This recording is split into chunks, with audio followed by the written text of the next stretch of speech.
Well, Coach, last time you and I sat together and talked and kind of dissected the Penguins, it was a slightly different world, and that's putting it lightly, back in March in Columbus. A lot has changed since. First of all, great to see you again, but man, to kind of process everything that has gone on since that conversation in Columbus, the next day coming back to Pittsburgh and being here now, in the early stages of fall and what should be the start of the season, obviously not.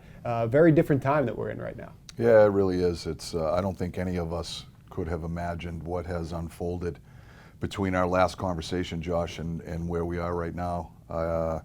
Certainly I haven't, or I couldn't have imagined it, but hopefully the world is making progress here, and at some point we can return to some semblance of normalcy. I know we're all of us are longing for that opportunity. The things that we've taken for granted all our lives, right, all of a sudden we don't take for granted anymore. So I'm just looking forward to the opportunity to get back on the ice and do what we love to do. There is some normalcy maybe in this conversation. I know you joked a couple times that you miss talking to the media. We get these one-on-ones, so maybe that brings a little bit of normalcy. I don't know. I'm trying to find the silver lining here. Yeah. Maybe it does bring a little bit of normalcy. It's I did joke about that a little bit. It's just an interesting world that we're living in right now, and yeah. I'm having conversations with our players and trying to help them navigate through their challenges. Where the timetable is not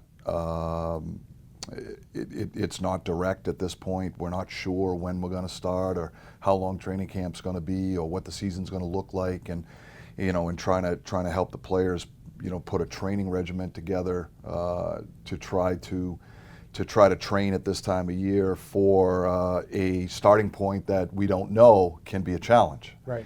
And so I've had a number of conversations with our coaching, with our strength and conditioning guys and our players, trying to help them solve those short-term challenges, I guess. But it's just, we're in uncharted water here, and so it's certainly a unique circumstance. My hope is that we're closer to some sort of therapeutic or vaccine that's going to be a game changer for the world, and and if and when that does occur, I think we'll start to see some semblance of normalcy.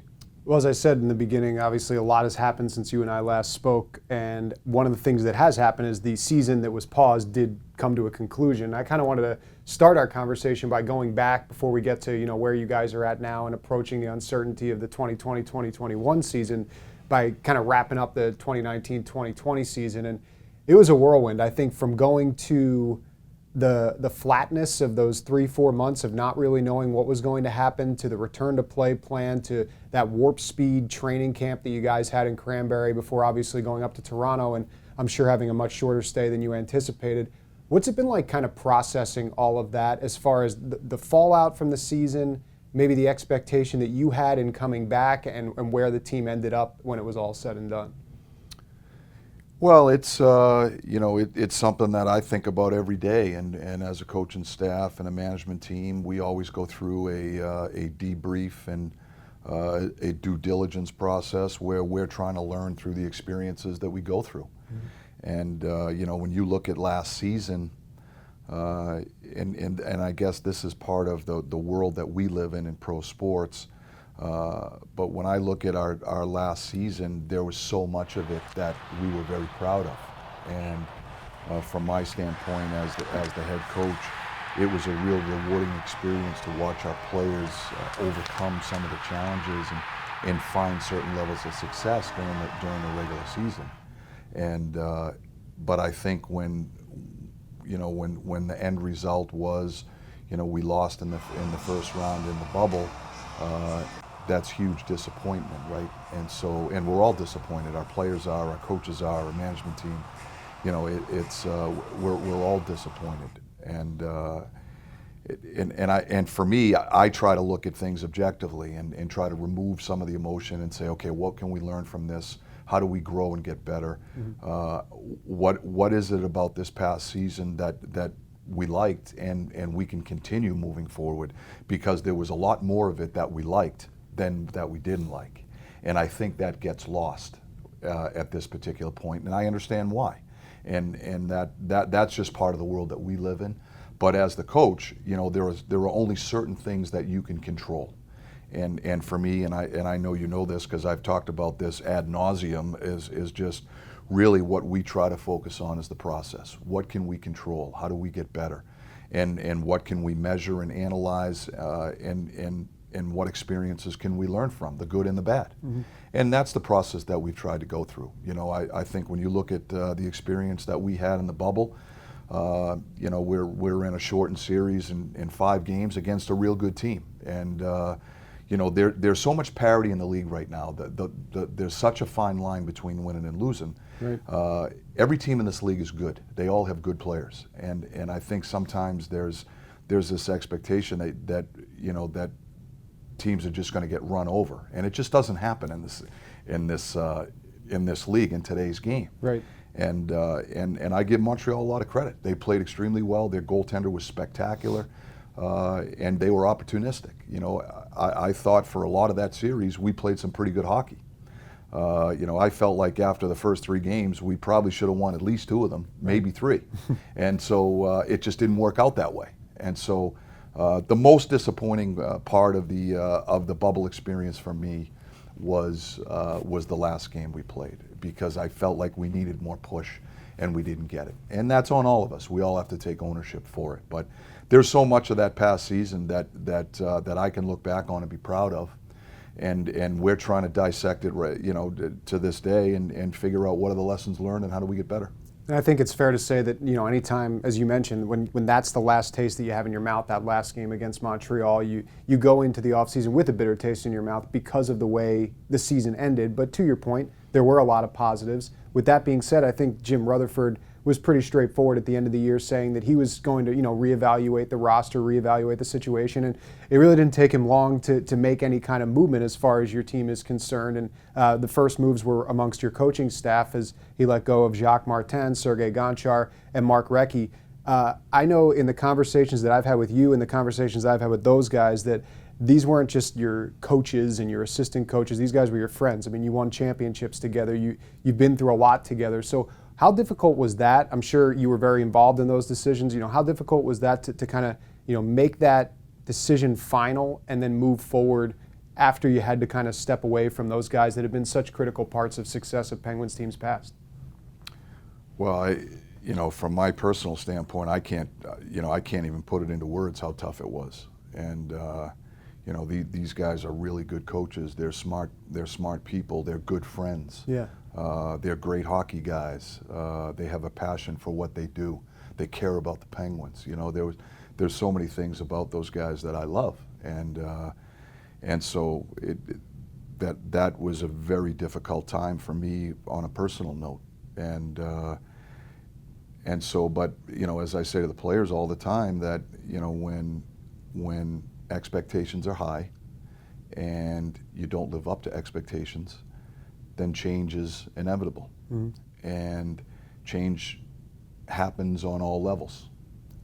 Sometimes it's players, sometimes it's coaches, sometimes it's management. But the moral of the story is that change is inevitable. And we understand that. We understand that. We all of us that are in this profession, we understand that it's part of what we sign up for. It doesn't necessarily make it any easier when it happens. And I've been through it a fair amount in my lifetime.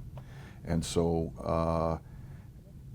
I understand it, but it certainly was a difficult time for me.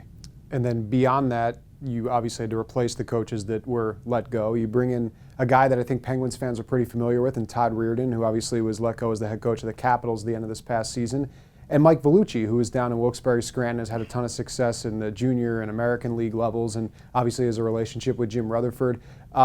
I know you discussed a lot about those guys when they were first hired and how excited you were to have them on board, but what's it been like since? I mean, what have the meetings been like since you've been able to, I guess, kind of jump into working with them and kind of get the game plan in order for how you want the three of you and the other coaches on the staff to kind of intertwine and work together going towards this season? It's been really good. It's hard because we're all, everything is through WebEx meetings and phone calls.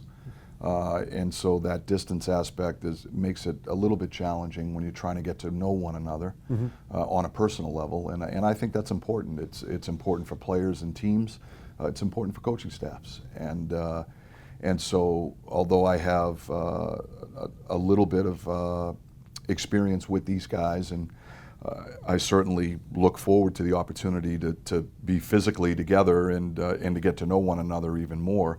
But it's been really, to this point, it's been very productive. We've had a couple of different phone conversations. We've had a number of WebEx meetings.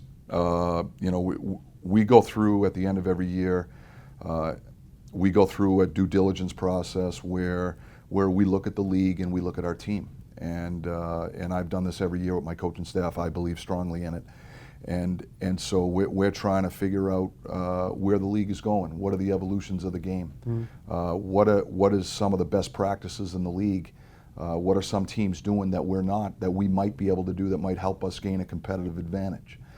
So we go through that process. And then we look at our own team and we dissect our own team game. Do we like how we're playing?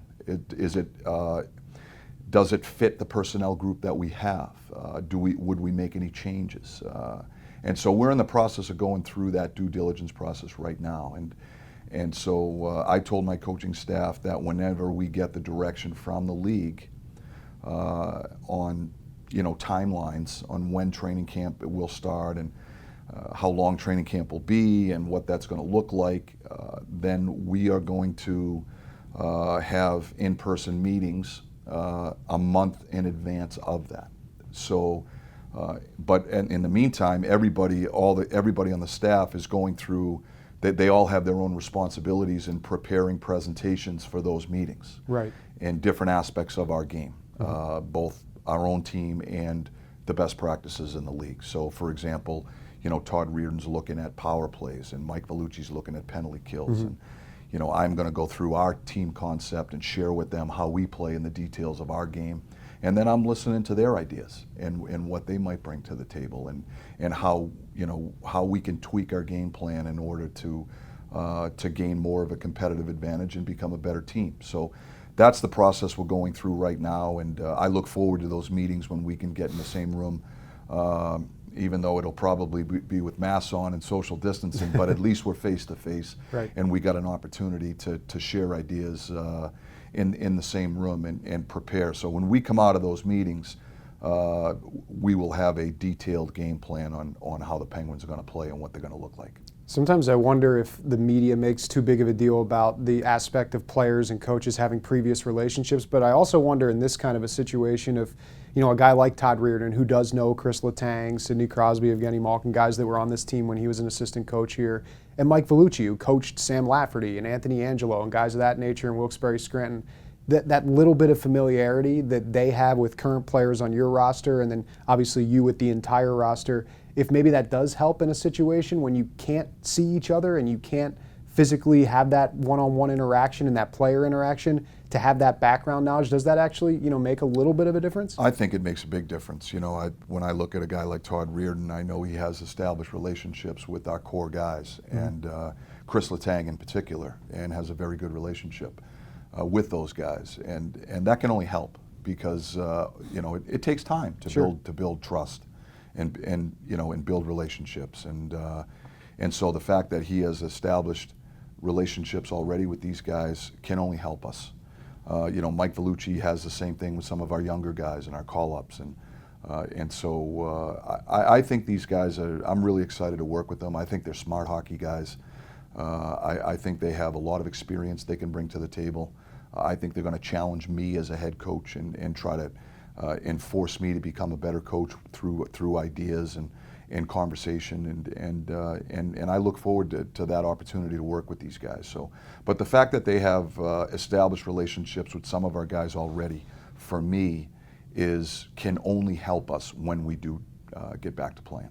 So the coaching staff was the first thing that was kind of settled and revamped as far as the Penguins going into this next season was concerned. And then obviously Jim Rutherford set to work on the roster. And it wasn't much longer after some of those coaching changes, at the end of the month of August actually, that the first big trade of the offseason went down when Kasperi Kapanen, who ironically enough was a Penguins first round pick, comes back to Pittsburgh in a trade with Toronto. I think a lot of people are excited, I know yourself included, from when you spoke to the media after Kapanen was acquired, about a guy of his skill set, his speed, his age, and his ability to jump into your forward group and make an impact. But now that you've had some time to kind of process it, where do you envision this guy, or is it too early to say as far as how he's going to come into the Penguins lineup and where he could potentially wind up at the beginning of next season?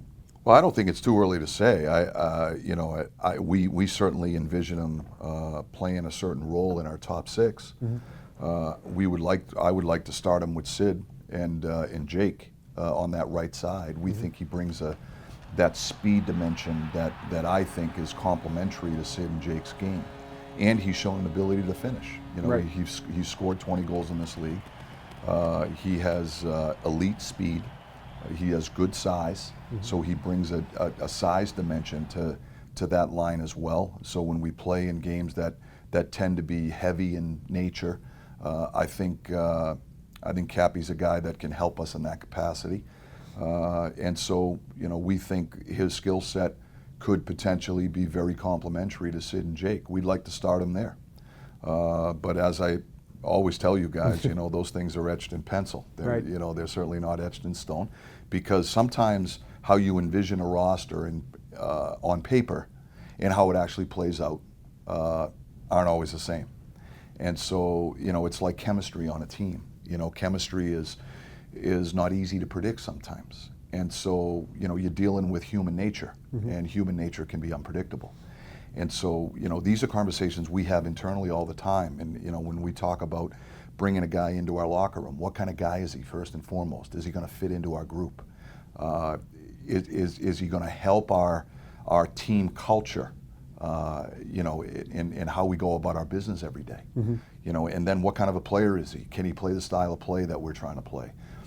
Will he fit in a certain role with the personnel group that we have? Right. We try to answer all these questions, and we drill down into the details, and we weigh the pros and the cons, and they're lengthy conversations. These things aren't taken lightly, and so we've had all of those conversations. And with Kapanen, we think he's a guy that checks a lot of boxes.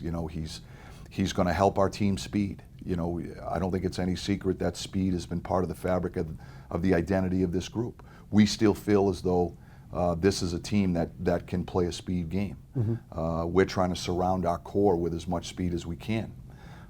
And he's going to help us in that capacity. He has some finish. He's a good penalty killer. He's got good size, so he makes us a little bit bigger, which is an area where we think we could improve. So like I said, he checks a lot of boxes. We think we'll start him with Sid and Jake. We'll see how it goes, and if we've got to make adjustments, we'll make adjustments. But when you look at our top six right now with Sid, Jake, and Kapanen, and then Gino, Rusty, and Zucker, it's a pretty solid top six. And then when you go down the right side of our lineup at the forward position with Kapanen, Rusty, and Tanev, and three of those right wings in the four lines, those are three guys with world-class speed. Yeah.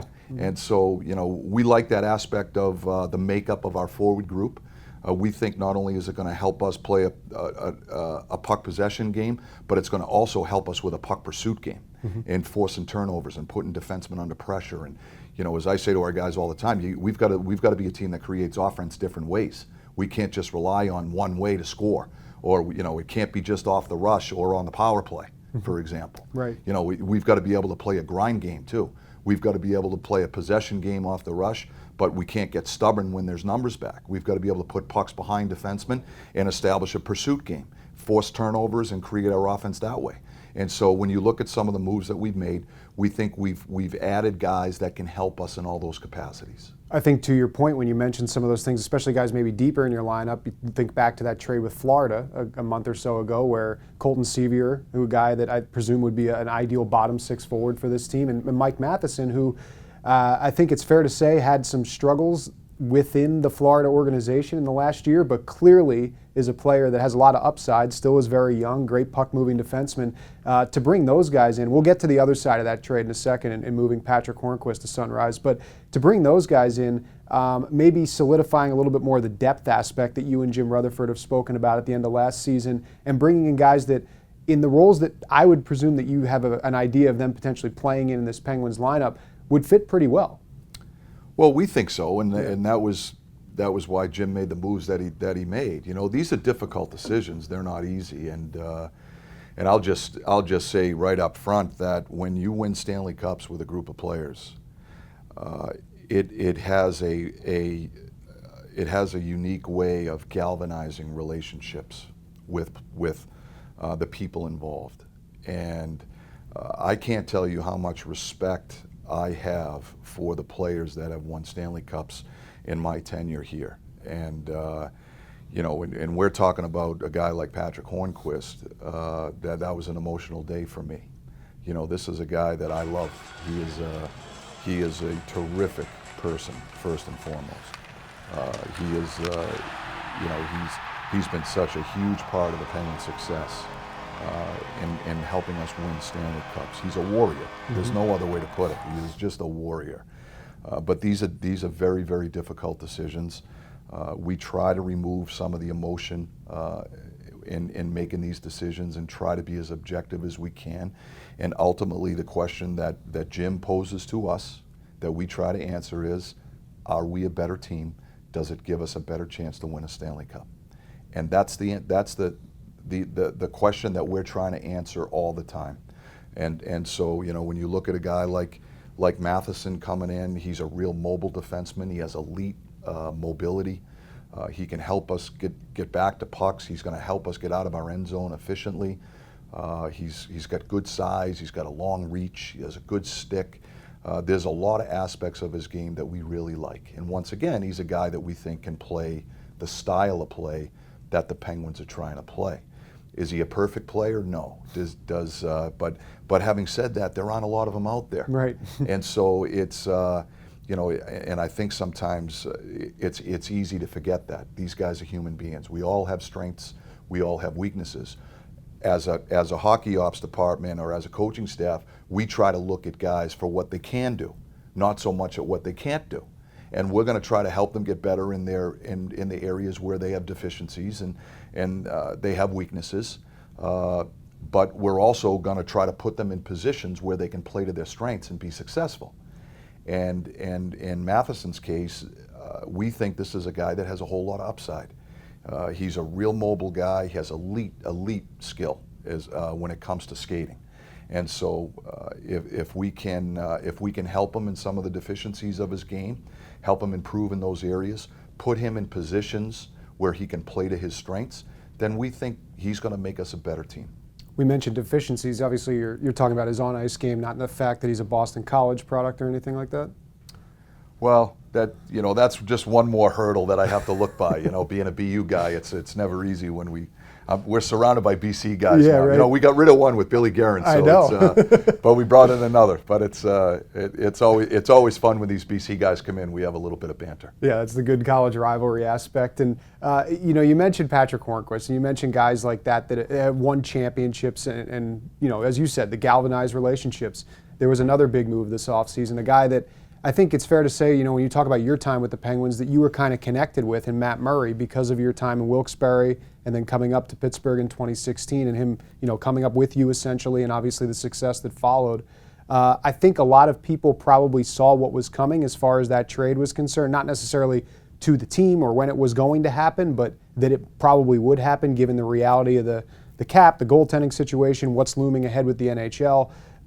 But when that actually went down, you know, what was that situation like for you to, I guess, kind of talk to Matt and you know, finalize that move of him no longer being a Penguin? Yeah, it's emotional. You know, this is the hard part of the business. It's the hard part of my job. You know, when you know, and it's my responsibility to have these conversations with these guys. They deserve those conversations. Mm-hmm. They've earned the right and the privilege of those conversations. And these are emotional conversations on both sides. And you know, this is the human aspect of what we do. and change is never easy, but it's also part of the business, and it's, as I said earlier, it's what we sign up for. Right. And so, I've experienced it on a personal level, and a number of our players have experienced it on a personal level. So, pro sports is not an easy business, and this is the hard part of the business. But those conversations are very difficult. They're emotional conversations. I have so much respect for these guys. Matt's a terrific person. He's a very good goalie. He helped us win Stanley Cups. And I thanked him for everything that he's done to help the Pittsburgh Penguins be the team that they are and the organization that they are. And I wished him well. And the hockey world's a small world. I said this to Matt. Maybe somewhere down the line we'll end up working together again in some capacity.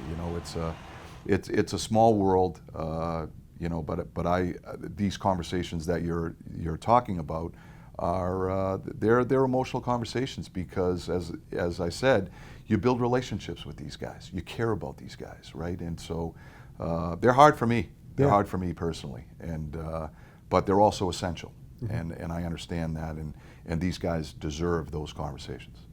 As far as these guys that have been a part of championships are concerned, I know one thing that we did during the pause was we looked back on the 2016, 2017 championships. We did some podcasts with former players. Tom Kunako and Eric Fair were a couple of those players. And we asked them about you and how you were able to get the team on the right track and everything. And the first thing that both of them said was the open line of communication to a man that you had across the dressing room. And I mean, it's easy for me to say from my perspective of never having been in an NHL dressing room as a player or coach, but I don't feel like maybe that's a consistent thing across every single coach that's ever been in the league, to have that direct line of communication. And clearly, based on what you just said, that's something that you value and something that maybe sets you apart when it comes to building relationships and keeping those relationships with players through good times and bad times. I mean, where did that kind of come from for you as far as, wanting to be more than just a coach and also, a communicator and someone that they could speak with? Well, I just think it's, I've had the privilege of playing for some really good coaches. Mm-hmm. I've had the privilege of working with some really good coaches. And you pick up different things from all of those guys, and so they all help shape who you are. Right. And the best coaches that I've played for, in my opinion, were guys that had a certain level of transparency to how they went about their business. And I think, when you think about relationships, that's how the best relationships are built. And I think the biggest challenge of coaching at this level is trying to inspire a group to buy in to a certain way of playing or a certain way of going about your business every day. And the best way to do that is to be honest with them. Mm-hmm. But you also have to build relationships with them. My college coach, who I talk about a lot because I have so much respect for him, Jack Parker, one of the things he said to me when I first got into coaching was he said, what, Sal, players want to know that you care before they want to know what you know. And I've never forgotten that. And Jack, when I played for him at BU, and for those of you that know him will understand what I'm talking about, he wasn't a warm and fuzzy coach. He pushed hard. I mean, he pushed us hard, and he didn't mince words, And but I love that about him. And I felt as a player. And I know a lot of the players felt the same way because, these guys are my friends. We've had discussions about it. As a player, we always felt, even when he was yelling at us or he was pushing us or he had a conversation that we didn't like, we always walked away from it feeling like he's doing that because he cares about us, not because he doesn't like us. Right. And so I've never forgotten that. And I think it's, I think it's important in building relationships. And so, I do care about these guys. And I want to build relationships with them. The other aspect of it is when you do build relationships with them, then you can push them hard because they know that you have their best interest in mind. And so the only way you do that is you have you have to have open lines of communication. I try to make it a point to make sure I visit with guys, whether it's informally or formally, whether it's a meeting in my office or it's skating around the rink before practice starts, to make sure that I interact with these guys every day. I give them every opportunity, if they want to say something to me, that they have that opportunity to do that. I encourage them if they have questions or they're not sure about anything, their role on the team or what the expectations are, then my door's open. Come in and talk. Let's hash it out. And so that's just been part of the philosophy that I've had in coaching. And you know, I don't know how to do it any other way other than just be straightforward with them and be honest with them. And for me, you know, sometimes the conversations are hard, but when they're fair, they need to be had. And so, you know, our players know this. I have so much respect for each and every one of them. I know how hard this game is. But having said that, it's my job to get the most out of them. Right. And the only way you get the most out of people is you got to push. If you don't push them, you know, human nature wants to be complacent. And so I'm going to push them hard because I know they're capable of so much. Well, you have some new names to get to know and get to build relationships with as far as free agency is concerned. One name that comes back to Pittsburgh, and Evan Rodriguez, a BU guy, so you do have some Terrier aspect to this Penguins roster. But Mark Jankowski coming over from the Calgary Flames, Cody Ceci from the Toronto Maple Leafs. I think along the lines of the Sevior and Matheson acquisitions, guys that fill needs within this Penguins lineup. But I guess, you know, if you could kind of enlighten us a little bit about each of those guys and where, you know, you see them playing and what they, in your mind, can bring to this Penguins team going forward this season. Sure. Well, Jankowski's a guy that was a very high pick for Calgary. He was a first-round draft pick. He had a real good college career at Providence College. He's had a couple of real solid seasons for Calgary in the 15 to 17 goal range and, you know, 30 plus point range. Right. And a reliable, trustworthy 200-foot player. And so, you know, we've had a difficult time trying to fill that third line center role, and I think that's well chronicled. And it certainly hasn't been from a lack of effort on anybody's part. No.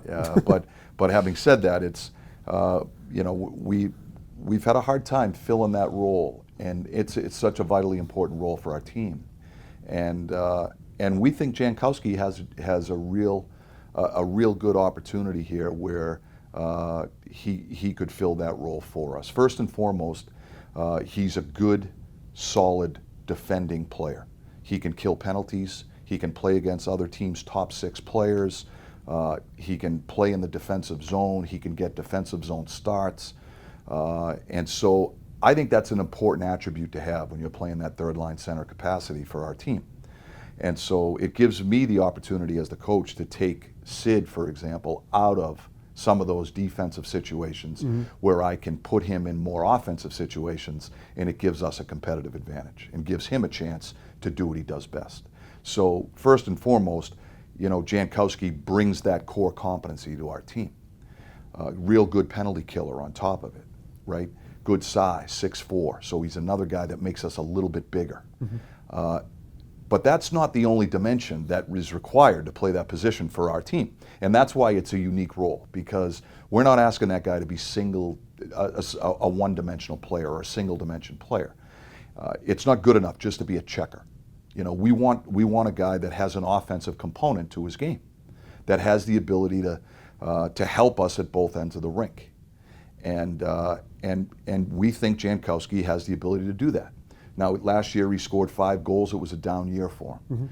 The prior couple of years he was in the 15 to 17 goal range and 30-point range.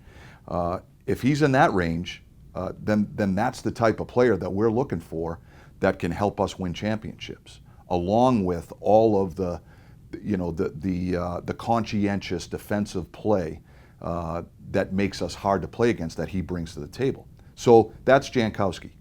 I think he's going to be motivated to come in. I know he is, because I've had a number of conversations with him. He's excited to be a Penguin. He's excited for that particular role. He's going to be given an opportunity. Now he has to bring his side of the bargain, and he's got to perform for us. But I'm excited to watch him play. I think it was a real prudent move by Jim. Evan Rodriguez is a guy that we didn't see a lot of, and it's unfortunate that we had the pandemic because I was looking forward to getting more familiar with his game. Mm-hmm. And what we like about Evan is his versatility. He can play center, he can play wing, he can play in a power play if you need him to, he can kill penalties if you need him to. He's kind of he's a utility guy that we can plug in up and down our lineup in all different capacities that can help us depending on what circumstances are. If we get injuries in the top 6, we think Evan's a guy that could potentially play in the top 6 because he's got pretty good offensive instincts. If we need him to play center, we know he can play center. He's pretty good on the face-offs. He's a right-handed shot in addition, which we didn't have a lot of. Right. So he's a guy that brings a lot of versatility to our lineup, and he's fast. He can skate. So once again, it goes back to the speed game that we're trying to play. Who else am I discussing? Cody Ceci. Cody Ceci's a guy. Yeah, there've been some additions. Yeah, Cody Ceci's a guy that we think is going to improve and stabilize our defense core. You know, when you look at the makeup of our defense core, we're more mobile back there. We thought it was important to add a guy that could kill penalties, that was good at killing penalties from the back end. You know, we think we've added guys up front that are real good at killing penalties, Kaspernick and Jankowski in particular. But now we've got a guy in Cody Ceci that one of the dimensions of his game is he's a real solid penalty killer on the back end.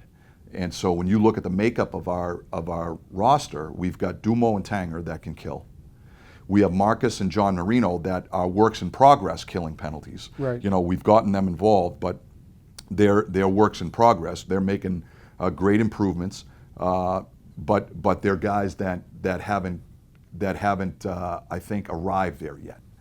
And you know, and now we've added Matheson as part of that top 6. That's a mobile guy. That's a pretty solid two-way player. Right. Ceci brings a little bit of a different dimension. You know, he's got a simple game. He's got a reliable game. He plays within himself, and is a real solid penalty-killing defenseman. And on top of that, he's a right-handed shot, which we felt strongly we needed. And so now, when you look at the makeup of the defense core we think we have guys that are complementary in the sense that they all do something a little bit different that helps us become the team that we want to become. I think it's interesting when you look at your forward group, and you talked about your top 6 earlier, but in guys like Jankowski and guys like, you know, the players that you've been able to add, Rodriguez, Sevior, you throw in the guys that you're bringing back, and the Laffertys, the Blugers, the, you know, Aston Reeses, the Tanevs.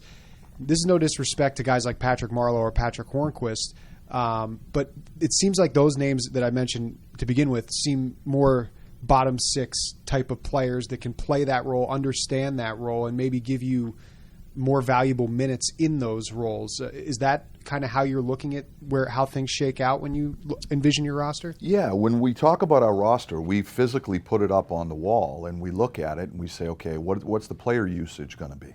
What role are they going to play? Right. What happens if injuries occur? Do we have versatility that we can move guys up and around and in the middle, or play the wing or play the offside? Who's going to kill penalties? Who's going to play in the power play? Right?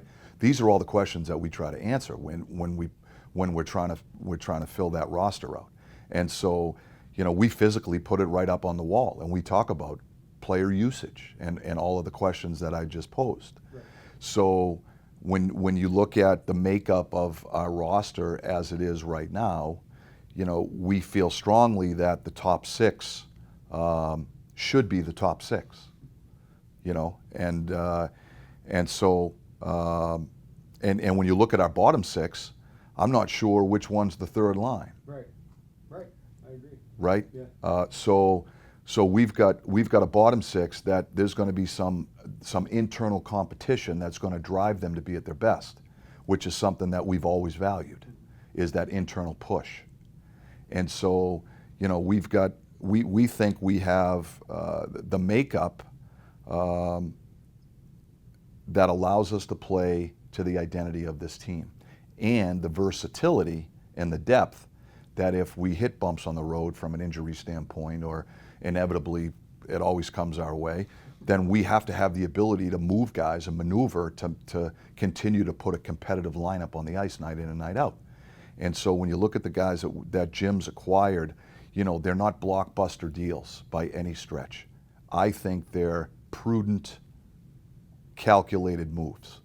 And I think Jim did a real good job in trying to improve our hockey team. One thing that you guys had in place, obviously we mentioned the move of Matt Murray, but you certainly had a goaltender in place going into next season. He's been locked up for 3 years, and Tristan Jarry. A big year in 2019, 2020 is an understatement for him, obviously making the All-Star game, winning 20 games.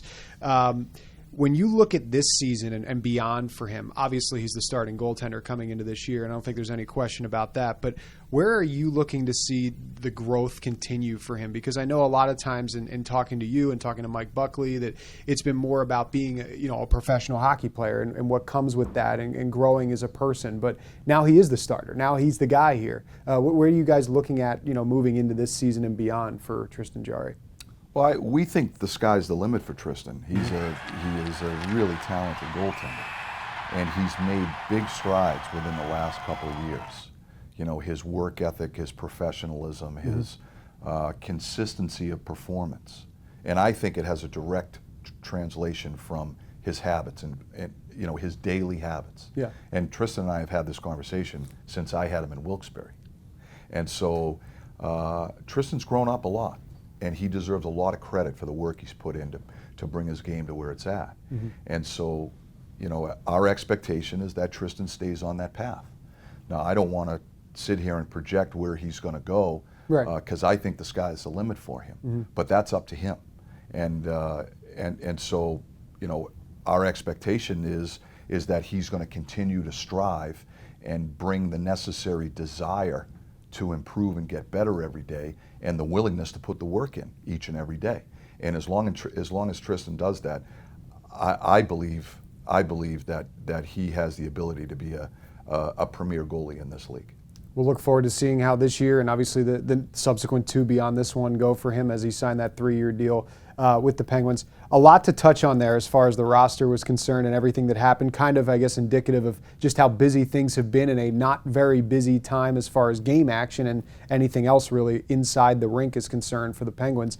But, when you look at going ahead to next year, and you mentioned this or this season a little bit, when you don't know when it will start and you don't know what it will look like, what has preparation been for you with the players as far as, the communication with them? And I know you mentioned the training staff and I know you mentioned the coaching staff, but as far as keeping these guys kind of in the loop and making sure that, not that you necessarily have to check up on them, I assume, but making sure that everyone's, getting themselves and their bodies in the right spot to be ready whenever that time comes. Because if maybe the indication of this return to play this past summer was any indication, when that decision is made, it's probably going to be pretty quick as far as how the wheels will turn in getting set for that 2020-2021 season. Yeah, I would think when the decision is made, it's going to happen in a timely fashion. And I think the players have a ballpark understanding of where it's going to fall. And I think that helps them with their training regiments. And as I said, I've talked to a number of our players. I talk consistently with our strength and conditioning coaches who have, if not daily, weekly interaction with our players. Mm-hmm. And, we have 3 strength and conditioning guys. They all kind of divide and conquer when it comes to our roster, and they're all responsible for following a certain amount of players on our team. And they have,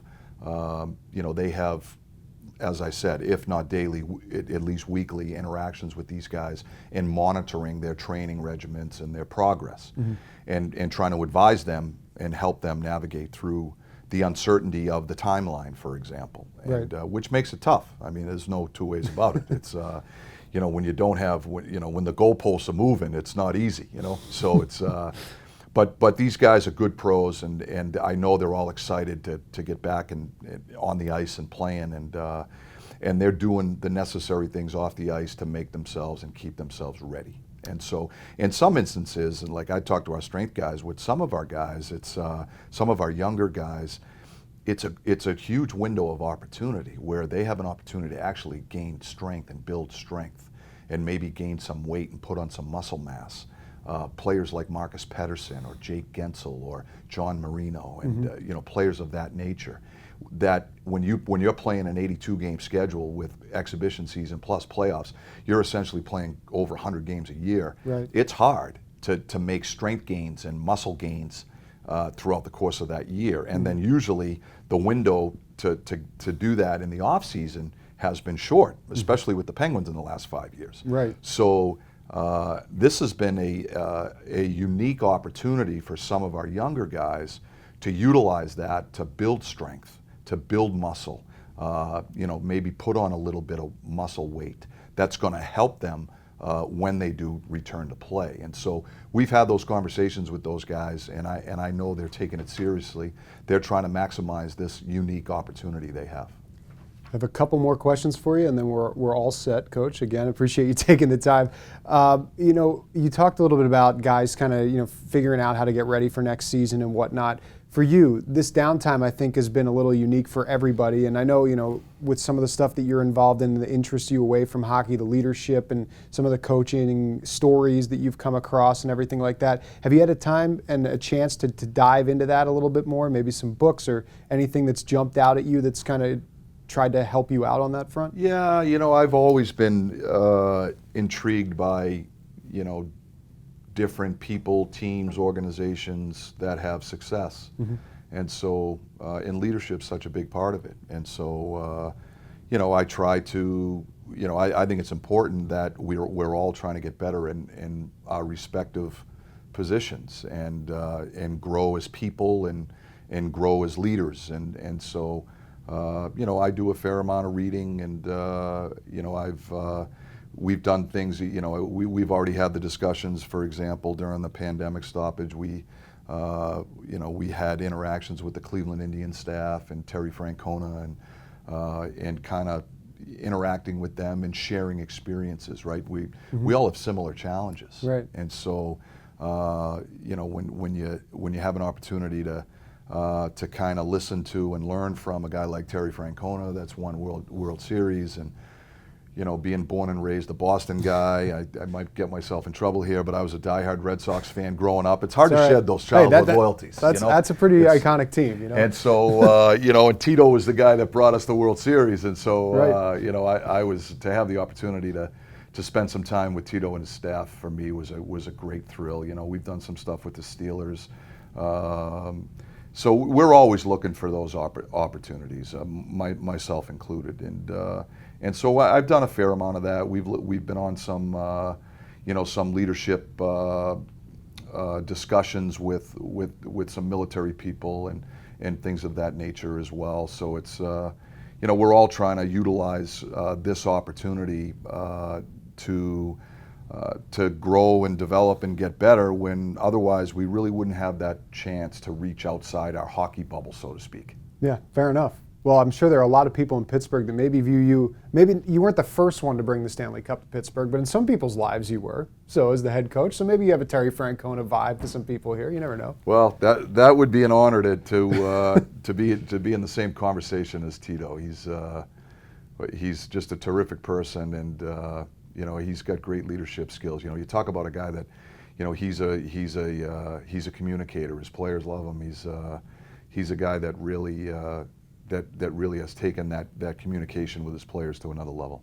Conversation that started by looking back in Columbus that ends with Terry Francona. Maybe just a sign of the times, Coach. Thanks. Maybe it is. Thanks for doing this. My pleasure.